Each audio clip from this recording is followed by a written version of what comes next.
સુરતમાં એક વૈષ્ણવ સાહુકાર અને તેના પત્ની રહેતા હતા. પત્ની અતિ સ્વરૂપવાન અને પતિવ્રતા હતી. તેનું સૌંદર્ય જોઈ એક મ્લેચ્છ તેના પર મોહિત થઈ ગયો. સાહુકારની સ્ત્રીએ તે સુબાથી તો પીછો છુડાવ્યો, પણ આ વાતનો બદલો લેવા માટે તે મ્લેચ્છે એક ષડયંત્ર રચ્યું.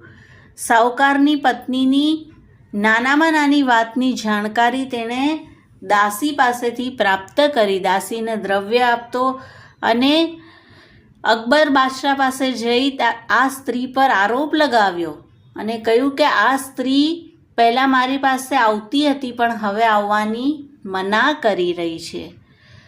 બાદશાહે સાહુકાર અને તેની પત્નીને દરબારમાં બોલાવ્યા.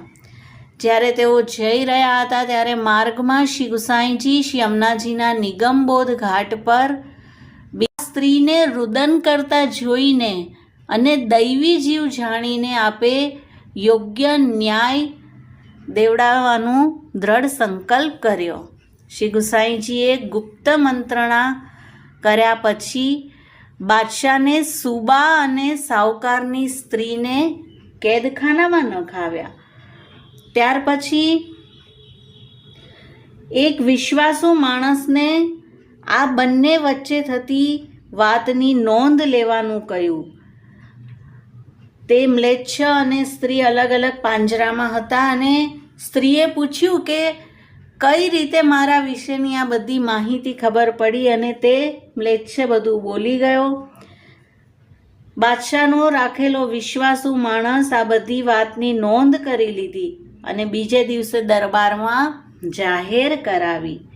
તે મ્લેચ્છનો ગુનો સાબિત થયો. શ્રી ગુસાઈજીએ તેને દંડ આપીને તે સ્ત્રીને છોડાવી દીધી. આમ આપ મહાન બુદ્ધિશાળી છે અને આ પ્રસંગનો પ્રભાવ અકબર બાદશાહ પર પણ ઘણો પડ્યો. અકબર બાદશાહે આપને ન્યાયાધીશની સત્તા આપી રાજકીય સન્માન કર્યું. તો આવું છે આપણા શ્રી ગુસાઈજીનું સ્વરૂપ કે જ્યારે જીવ કોઈ એવી પણ જગ્યાએ ફસાઈ જાય કે હવે ગમે તેટલા પ્રયત્ન પછી બહાર ન નીકળી શકે, પણ જો શ્રી ગુસાઈજીના આશ્રિત થઈને તે રહે તો શ્રી ગુસાઈજી મહાબુદ્ધિ છે અને પોતાના સેવકને ગમે તે રીતે તેમાંથી બહાર કાઢે છે. મહાબુદ્ધયે નમઃ. શ્રી વલ્લભાધીશ કી જય. શ્રી ગુસાઈજી પરમ દયાલ કી જય.